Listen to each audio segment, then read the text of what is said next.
Shalom, jumpa lagi dengan saya di Klavus Sukacita. Saya akan memberkati saudara lewat bagian kebenaran firman Tuhan. Mari kita bersatu dalam doa sebelum mendengarkan firman Tuhan.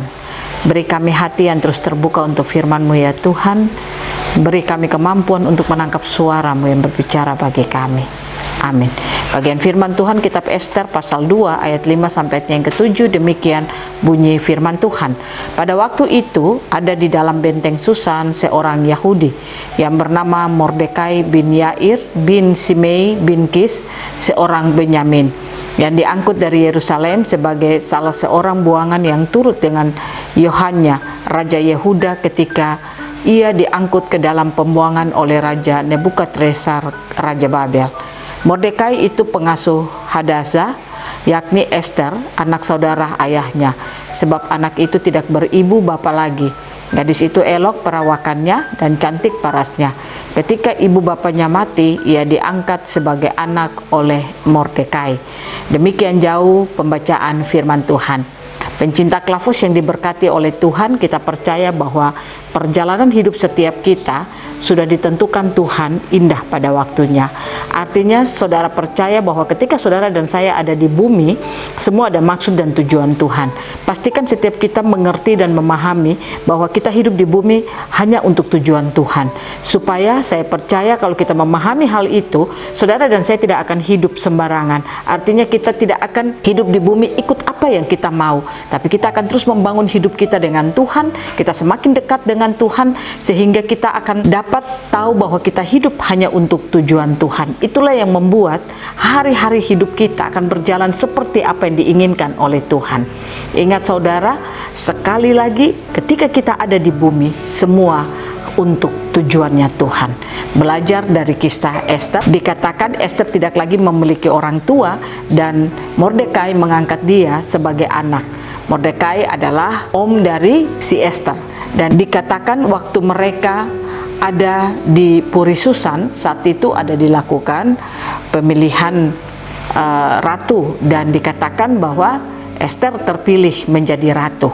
Kalau kita baca kisah Ester ini sangat menarik, bahwa kenapa sampai Ester itu terpilih, sudah pasti ada tujuan Tuhan untuk Ester. Alkitab mencatat akhir dari apa yang dilakukan oleh Ester selama ada di Puri Susan, Ester boleh menjadi pembela bagi bangsanya, dan apa yang dilakukan Ester menjadi berkat bagi kehidupan bangsanya. Nah, oleh karena itu saya percaya bahwa Ester dipelihara oleh Mordekai, dan semua itu ada tujuan Tuhan supaya Ester bisa menjadi berkat bagi bangsa Israel itu sendiri. Nah, inilah yang saya ingin mengatakan kepada saudara, bahwa mari kita terus membangun kesadaran kita kalau kita ada di bumi ini, semua ada maksud dan tujuan Tuhan.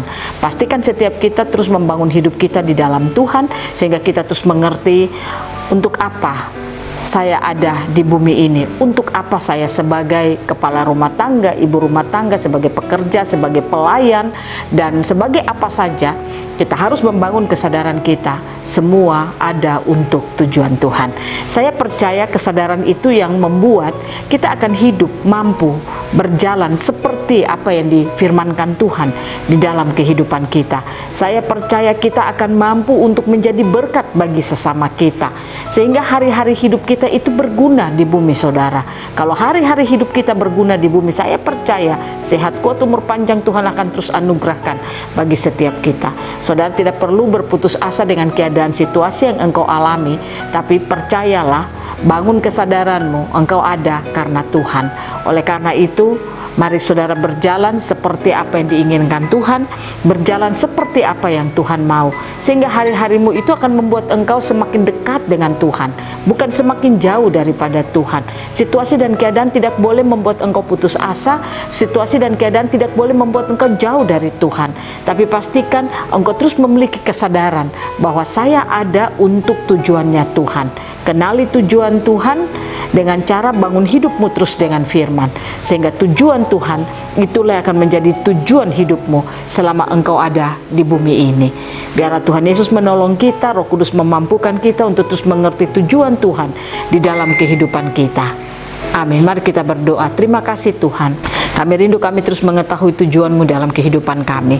Beri kami hati yang terus terhubung dengan Engkau, sehingga kami mengerti tujuan kami ada di bumi ini untuk Tuhan. Sehingga hari-hari hidup kami akan semakin berguna bagi banyak orang. Terima kasih Tuhan. Inilah doa kami, dalam nama Yesus kami berdoa. Amin. Shalom, Tuhan berkati kita semua.